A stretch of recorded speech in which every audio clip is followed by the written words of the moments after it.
Rieccoci insieme, sempre supportati come ogni venerdì dallo SPCGL del Veneto. In modo particolare in studio abbiamo il piacere di avere Pier Giorgio Carrer del Dipartimento Previdenza Provincia di Venezia, SPCGL, ben arrivato qui con noi. Buongiorno a tutti. Siamo collegati invece via Zoom con Giuseppe Di Girolamo della segreteria regionale SPCGL del Veneto. Ben arrivato anche con noi, segretario.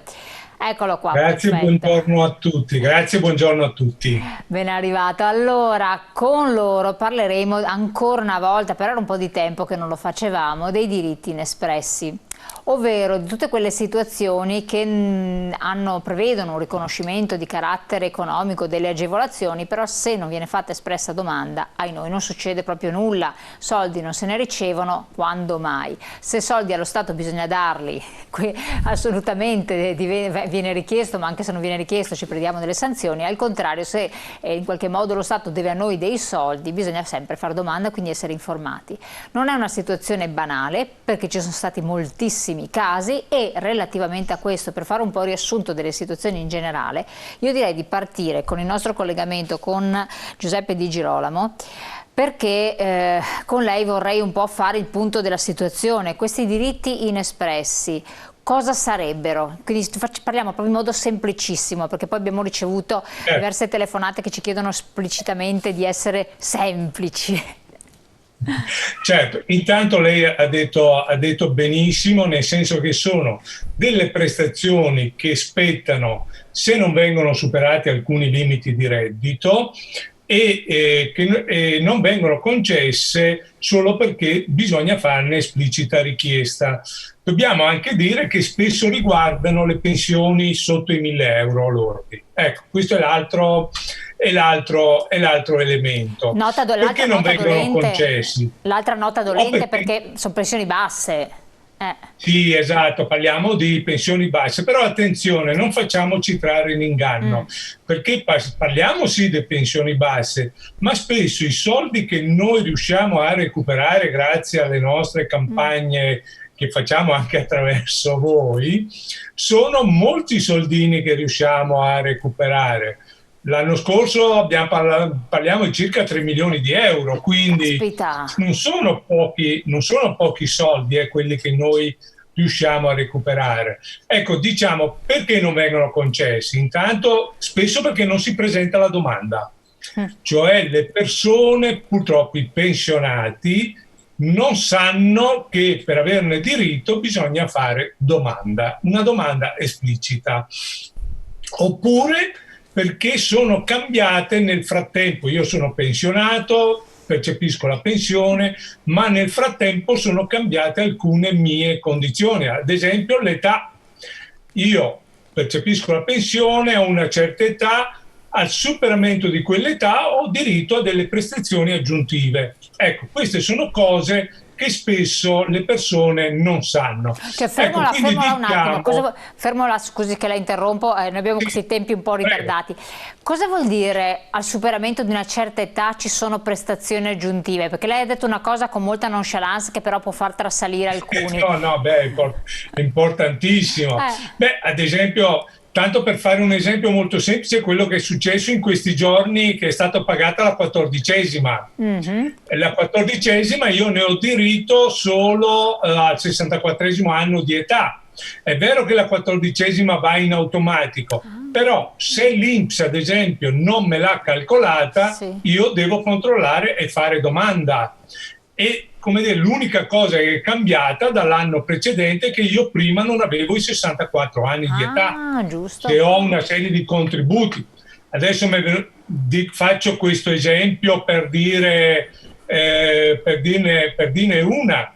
Oppure la maggiorazione sociale. Se io nella maggiorazione sociale non ho compiuto una certa età, è chiaro che non mi aspetta. Io ad esempio posso avere dai 60 ai 64 anni un importo mensile aggiuntivo di 25 euro, chiaramente se ho alcuni requisiti della mia pensione, vero? E non devo superare un certo reddito. Ecco, questi sono due esempi per dire Sì, chiaro. per dire, cercando di essere il più semplice possibile, ecco. Ecco, abbiamo ricevuto una telefonata da parte di una signora che chiedeva espressamente se al compimento dell'80° anno di età ci sono delle agevolazioni di qualche tipo, o se sono relative magari a dei comuni, quindi bisogna fare richiesta al comune, eccetera. Se ci sono, dopo magari andiamo nello specifico con Carrer qui per Venezia, ma a livello regionale vi Sì. risulta qualcosa? Beh, è chiaro che dire solo 80 anni, intanto Eh. facciamo i nostri auguri alla signora, i nostri migliori auguri, Sperava di farsi magari un ma bel regalo di compleanno. anche noi speriamo, insomma, però voglio dire, 80 anni la dice poco, bisognerebbe capire il tipo di pensione della signora, se la signora ha una pensione di tipo previdenziale o di tipo assistenziale, e se il suo reddito è inferiore o superiore ad una certa cifra che in genere è sotto i 13, attualmente è sotto i 13.000 euro. Ecco, quindi avremo bisogno di una maggiore informazione. Ecco perché noi diciamo sempre: rivolgetevi ai nostri uffici, che noi attraverso il vostro cedolino, che viene chiamato tecnicamente OBSEM, che sarebbe poi la busta paga del pensionato, riusciamo ad avere tutta una serie di informazioni, e da lì metto insieme la busta paga, la dichiarazione dei redditi, metto insieme l'età anagrafica e riusciamo a capire di tutto questo insieme se la signora ha diritto a delle cose. Se mi dà 30 secondi, io quando penso a queste persone penso sempre, mi viene sempre in mente una signora di Valeggio sul Mincio, che siamo riusciti a recuperare qualcosa come 37.000 euro. Cosa? Guardate che questa 37.000 persona euro, caspita. prende 37.000 euro, questa persona percepiva solo la reversibilità del marito, aveva 13 anni di contributi e quindi non aveva i 15 anni, Sì. è venuto da noi. Il nostro operatore, facendo il controllo, ha visto che la signora aveva 5 figli e non aveva mai fatto l'accredito della maternità. Per cui con l'accredito della maternità, anche fuori dal rapporto di lavoro, lei ha superato i 15 anni e quindi siamo stati in grado di chiedere tutti gli arretrati, purtroppo solo per gli ultimi 5 anni, per la sua pensione, per la pensione contributiva. Cioè, e quindi siamo riusciti a recuperarne qualcosa come 37.000 euro. Quindi la signora, può immaginare, era la più felice ed è la più felice di questo mondo. Ecco. Si è aggiustata, come dire, qualcosa di più di una costola, insomma. Esatto. No, volevo chiedere, ma la signora non si era prescritto questo diritto? No. Sì, perché lei aveva diritto da molti più anni dei 5 anni, purtroppo noi possiamo tornare indietro solo di 5 anni. Ho capito, va bene, questo è importante questo è tenere conto. l'altro Io chiedo intanto della regia se possiamo mettere in onda, che stiamo parlando di diritti inespressi, che cosa sono, la prima slide, che così intanto la vediamo. Ecco qua, e così ci dice sostanzialmente, memorizzate bene di che cosa si tratta.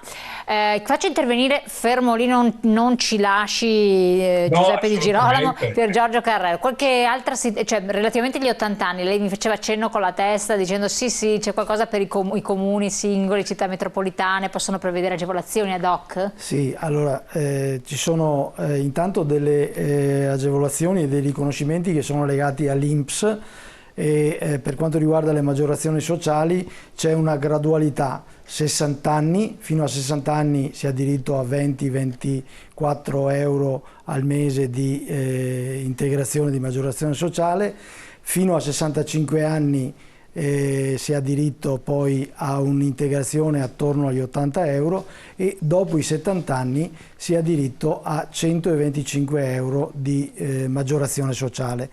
Quindi bisogna prestare attenzione, perché spesso noi nel controllo delle pensioni vediamo che la persona magari ha avuto il primo step, i 24 euro, poi si è dimenticata di fare, perché ogni volta che c'è il passaggio di anzianità, quindi si passa dai 60 ai 65, bisogna rifare domanda. Ah, rifarlo di nuovo? Perché purtroppo le norme non prevedono l'automatismo del riconoscimento, e addirittura è da dolosa 80, la cosa. Sì, la cosa è gravissima. Abbiamo chiesto più volte di cambiare questa situazione per rispondere in modo automatico. C'è tutto un ragionamento sulla semplificazione, eccetera, sì, perché stiamo parlando di pensioni basse, di pensioni attorno ai 500-600 euro.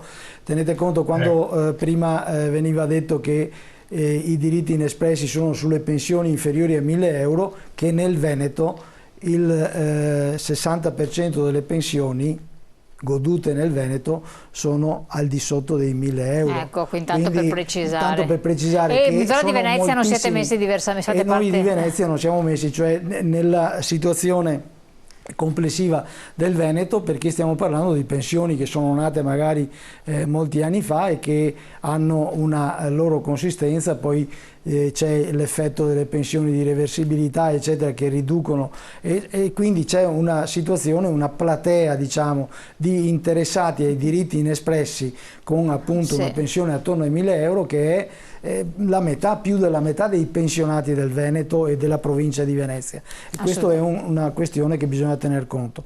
Poi bisogna tener conto che ci sono, e da parte dei comuni, e quindi bisogna vedere nei singoli comuni i contributi che vengono dati in relazione alle condizioni di reddito, di fra virgolette povertà, che purtroppo anche in questa situazione si sta ulteriormente allargando. E poi ci sono alcuni interventi legati alle condizioni di invalidità. Allora, condizioni di invalidità, attenzione, certo, dedichiamo qualche minuto in più e sentiamo che cosa da dirci dopo di Gregorio, però c'è la pubblicità. Io quindi la interrompo, pochi secondi di pubblicità, poi ritorniamo insieme tra poco. Perfetto, va bene.